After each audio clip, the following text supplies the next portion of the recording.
Pakistan peoples party की election को लेकर क्या तैयारियां की जा रही हैं, क्योंकि जरदारी साहब तो बारहा ये कहते हैं कि मुल्क भर से पाकिस्तान पीपल्स पार्टी ही इंतखाबात जीतेगी। बिस्मिल्लाहिर्रहमानिर्रहीम। बहुत शुक्रिया सुमैया आपका, आपने अपने प्रोग्राम में मुझे इनवाइट किया। देखिए, पाकिस्तान पीपल्स पार्टी, चाहे वो आसिफ अली जरदारी साहब हैं या बिलावल साहब हैं, वो पहले दिन से कह रहे हैं कि पाकिस्तान पीपल्स पार्टी तैयार है और पीपल्स पार्टी इंशाल्लाह भरपूर इलेक्शन लड़ेगी और भरपूर मुकाबला करेगी।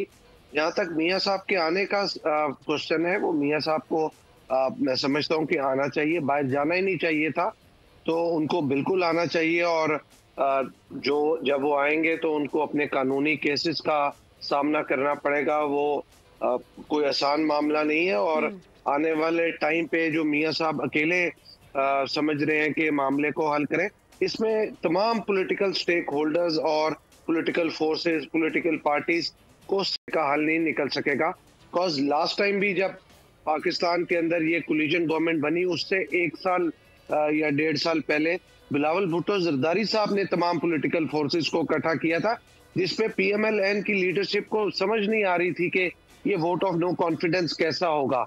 जब उनको बुला के बताया, समझाया और कौमी असम्बली के अंदर सेनेट का इलेक्शन जीता हमने, पीपल्स पार्टी ने, गिलानी साहब उस पे सेनेटर बने थे, तो वहां पे फिर पता चला कि ये हम नंबर पूरे कर सकते हैं। और उसके बाद फिर नंबर पूरे करके पाकिस्तान की हिस्ट्री में पहली दफा वोट ऑफ नो कॉन्फिडेंस हुआ। चीमा साहब मेरे लिए बड़े काबिल एहतराम है कि चीमा साहब हिस्टोरिकली, थोड़ी सी मैं चीज़ों को अमेंड करना चाहूँगा कि एटमी ताकत जो है वो पाकिस्तान को जुल्फ़िकार अली भुट्टो साहब ने बनाया था, और CPEC का जो प्रोजेक्ट था उसको इनिशिएट और उसको स्टार्ट करने वाले आसिफ अली जरदारी साहब थे, जो पीपल्स पार्टी के दौर में थे।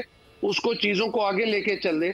लेकिन क्या ही अच्छा होता कि जब पीपल्स पार्टी की गवर्नमेंट के अंदर तापी गैस पाइपलाइन और ईरान गैस पाइपलाइन के प्रोजेक्ट को भी मियां नवाज शरीफ साहब और उसके बाद में आने वाली हुकूमतें भी लेके चलती, तो पाकिस्तान में आज जो मसाइल के हल निकाल रहे, तो वो ऐसा क्या हल था जो मियां नवाज शरीफ साहब ने मियां शहबाज शरीफ साहब को या इसाक डार साहब को वो फॉर्मूला नहीं दिया मसले का। और फिर उसके अलावा एक और चीज कि अब ऐसी चीज है कि ईरान गैस पाइपलाइन के अलावा या तापी गैस पाइपलाइन के अलावा के मसले का हल निकलेगा। अगर उस टाइम पे उसी की इम्प्लीमेंटेशन की होती, इंडस्ट्री को सस्ती गैस गई होती, हाउस होल्ड को सस्ती गैस गई होती, उससे सस्ती बिजली बननी थी, आपकी इंडस्ट्री को सस्ती गैस जानी थी, आपका एक्सपोर्ट जो प्रोडक्ट बनना था वो सस्ता होना था, इंटरनेशनल मार्केट में कंपेटिटिव प्राइस होनी थी, आपके जेरे मुबादला में जो फॉरेन रेमिटेंस है उसमें बेहतरी आनी थी। तो ये चीजें क्यों नहीं की मियाँ साहब ने? अब ये सारे सवाल जो है मियाँ साहब के पास हल नहीं है अकेले मामलात का, तमाम लोगों को साथ लेके। ठीक है, आपके ख्याल में तमाम लोगों को साथ लेकर चलना होगा। सब्सक्राइब करें और बेल दबाएं ताकि कोई खबर रह न जाए।